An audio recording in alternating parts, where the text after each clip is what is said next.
سلام بچه‌ها، چطورین؟ من جاوید هستم، متخصص پلی استیشن و ایکس باکس.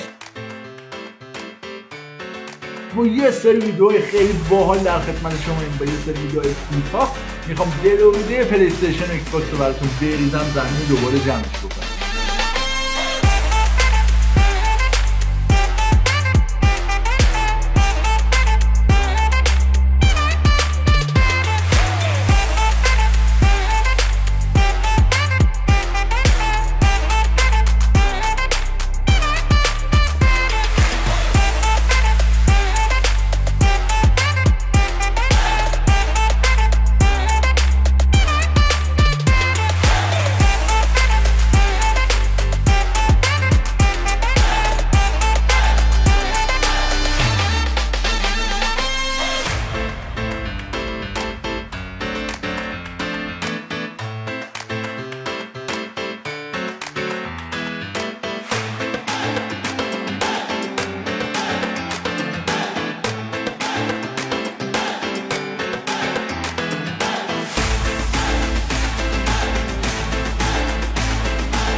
دوست دارم بهتون یاد بدم که چجوری دستگاهاتون رو خودتون تعمیر بکنید، از پس تعمیر دستگاهاتون بر بیاین و هر مشکل فنی داشتید توی کانال با هم در ارتباط باشید.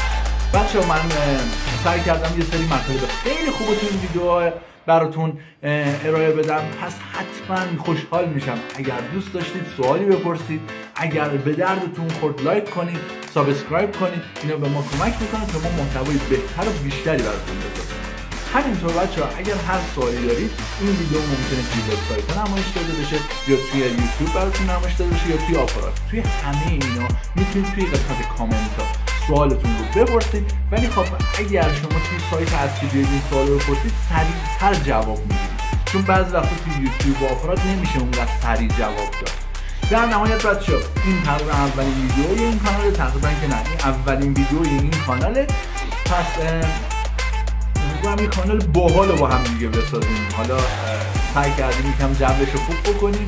قبلا من توی کانال هکتور با هکتور میومدیم ویدیوهای آموزشی میساختیم، یه سری چالش ها داشت، یه سری آموزش ها رو ما نتونستیم بسازیم که اینجا سعی کردیم هم راحت تر، هم به صورت عمومی تر، هم بعضی چیزها رو تخصصی و فنی تر براتون بازگو بکنیم.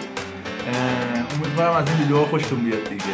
حالا ان شاءالله ویدیوهای دیگه هم داریم، کانال رو دنبال بکنید و موفق باشید.